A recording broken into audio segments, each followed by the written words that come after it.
Chapter 2. The Return of the Iron Man. One evening, a farmer's son, a boy called Hogarth, was fishing in a stream that ran down to the sea.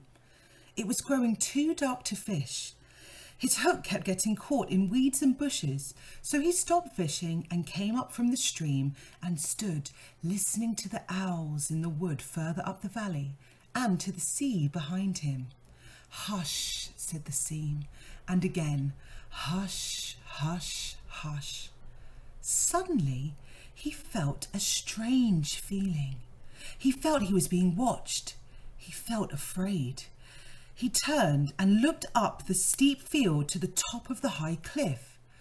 Behind that skyline was the sheer rocky cliff and the sea. And on that skyline, just above the edge of it, in the dusk, were two green lights. What were two green lights doing at the top of the cliff?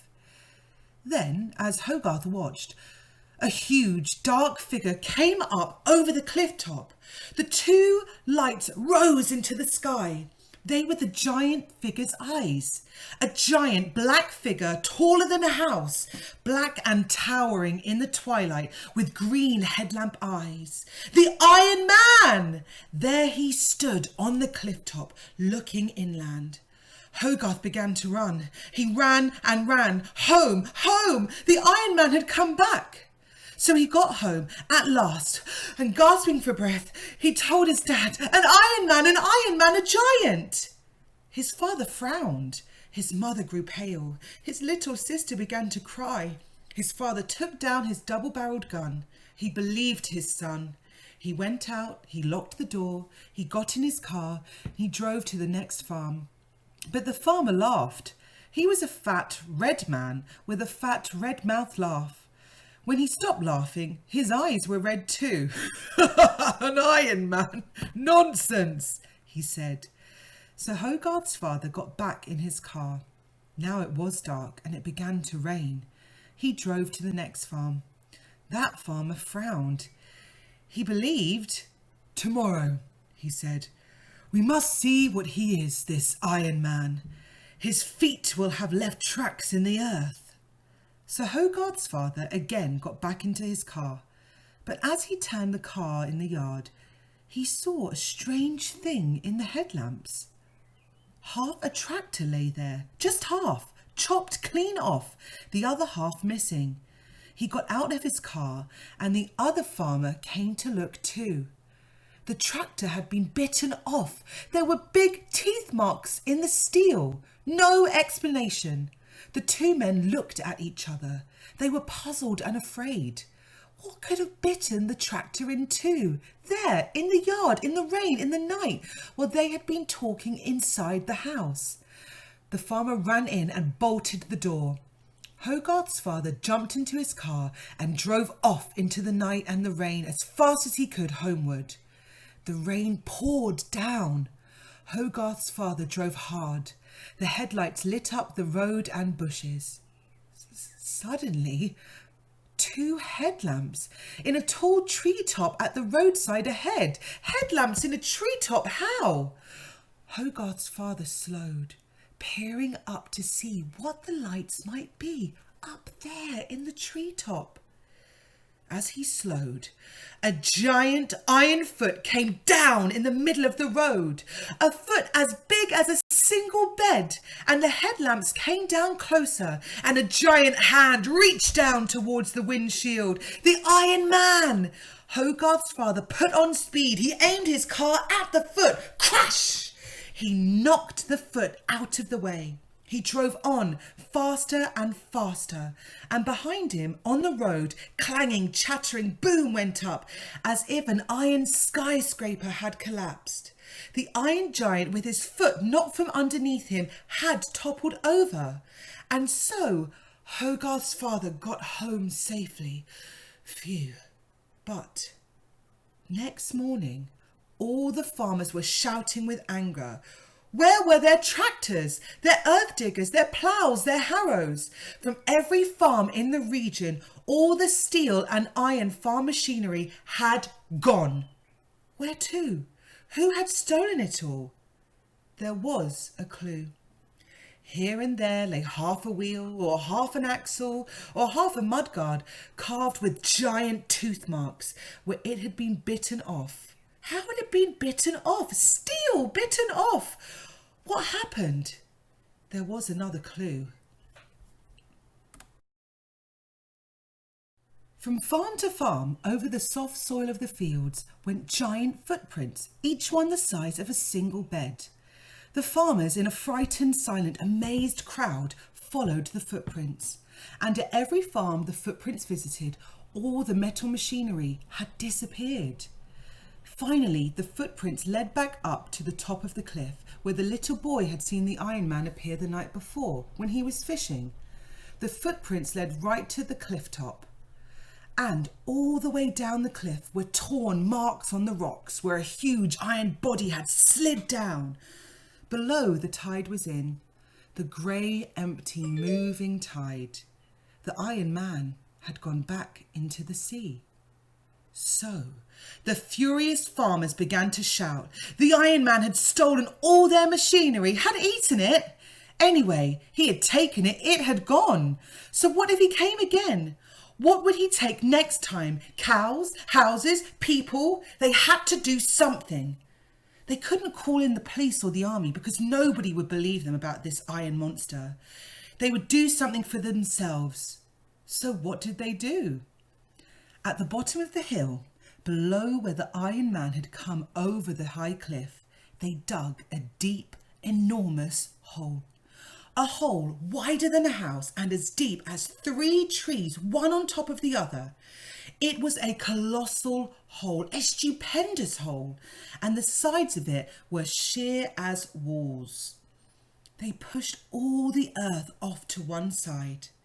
They covered the hole with branches, and the branches they covered with straw, and the straw with soil. So when they finished, the hole looked like a freshly ploughed field.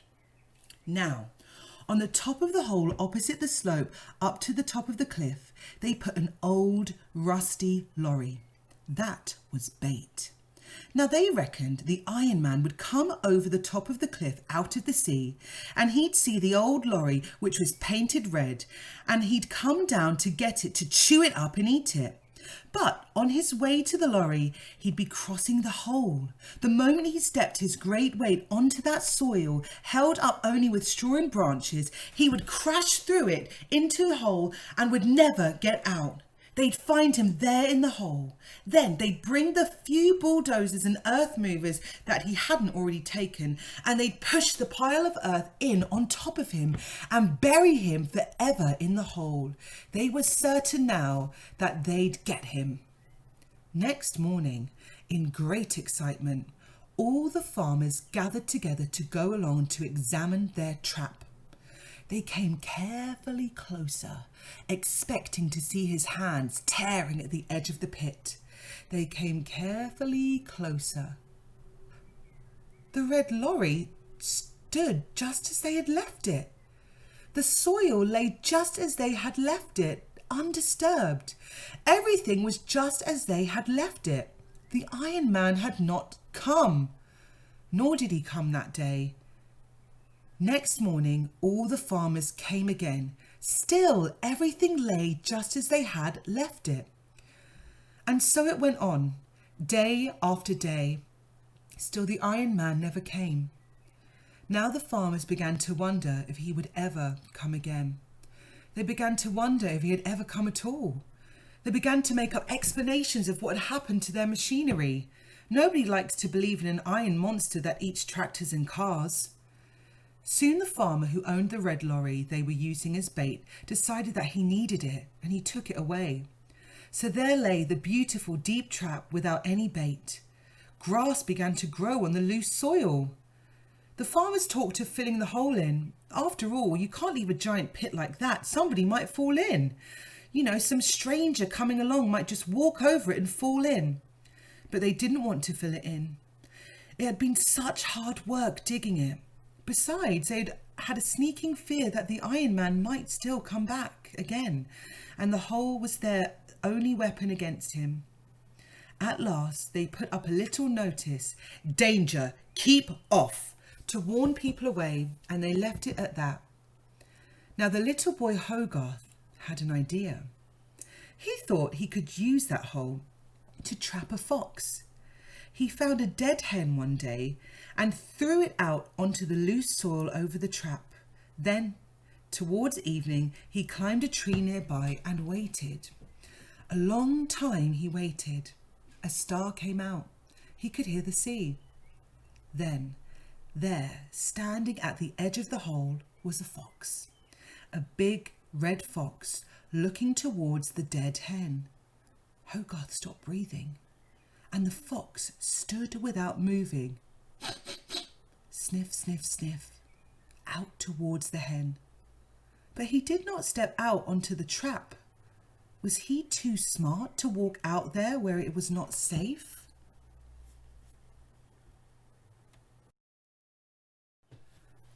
But at that moment he stopped sniffing. He turned his head and looked towards the top of the cliff. Hogarth, wondering what the fox had seen, looked towards the top of the cliff. There, enormous in the blue evening sky, stood the Iron Man on the brink of the cliff, gazing inland. In a moment the fox had vanished. Now what? Hogarth, carefully, quietly, hardly breathing, climbed slowly down the tree. He must get home and tell his father. But at the bottom of the tree he stopped. He could no longer see the Iron Man against the twilight sky. Had he gone back over the cliff into the sea? Or was he coming down the hill in the darkness under the high skyline towards Hogarth and the farms? Then Hogarth understood what was happening. He could hear a strange tearing and creaking sound. The Iron Man was pulling up the barbed wire fence that led down the hill. And soon Hogarth could see him, and he became nearer, tearing the wire from the fence post, rolling it up like spaghetti and eating it. The Iron Man was eating the barbed wired fence. But if he went along the fence eating as he moved, he wouldn't come anywhere near the trap, which was out in the middle of the field. He could spend the whole night wandering about the countryside along the fences, rolling up the wire and eating it, and never would any fence bring him near the trap. But Hogarth had an idea. In his pocket, among other things, he had a long nail and a knife. He took these out. Did he dare? His idea frightened him. In the silent dusk, he taped the nail and the knife together. Clink, clink, clink. At the sound of the metal, the Iron Man's hand became still. After a few seconds, he slowly turned his head and his headlamp eyes shone towards Hogarth. Again, clink, clink, clink, went the nail on the knife. Slowly, the Iron Man took 3 strides towards Hogarth and again stopped. It was now quite dark. The headlamp shone red. Hogarth pressed close to the tree trunk. Between him and the Iron Man lay the wide lid of the trap. Clink, clink, clink. Again he tapped the nail on the knife. And now the Iron Man was coming. Hogarth could feel the ground shaking underneath the weight of his footsteps. Was it too late to run? Hogarth stared at the Iron Man, looming, searching towards him for the taste of metal that had made that inviting sound. Clink, clink, clink went the nail on the knife, and then crash! The Iron Man vanished. He was in the pit. The Iron Man had fallen into the pit. Hogarth went close. The earth was shaking as the Iron Man struggled underground. Hogarth peered over the torn edge of the giant pit. Far below, 2 deep red headlamps glared up at him from the pitch blackness. He could hear the Iron Man's insides grinding down there, and it sounded like a big lorry grinding its gears up a steep hill. Hogarth set off. He ran home with the great news. And as he passed the cottages on the way, and as he turned down the lane towards his father's farm, he was shouting, "The Iron Man's in the trap, and we've caught the Iron Giant!" When the farmers saw the Iron Man wallowing in their deep pit, they sent up a great cheer. He glared up towards them. His eyes burned from red to purple, from purple to white, from white to fiery whirling black and red, and the cogs inside him ground and screeched, but he could not climb out of the steep-sided pit. Then under the lights of car headlamps, the farmers brought bulldozers and earth pushers, and they began to push it on top of the struggling Iron Man, all the earth they had dug when they first made the pit, and that had been piled off to one side. The Iron Man roared again as the earth began to fall on him. But soon he roared no more.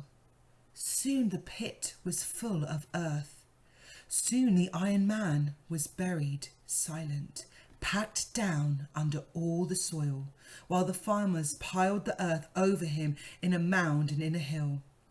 They went to and fro over the mound on their new tractors, which they bought since the Iron Man had ate their old ones, and they packed the earth down hard.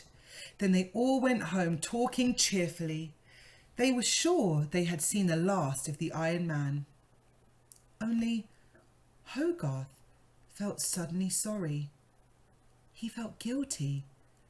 It was he, after all, who had lured the Iron Man into the pit.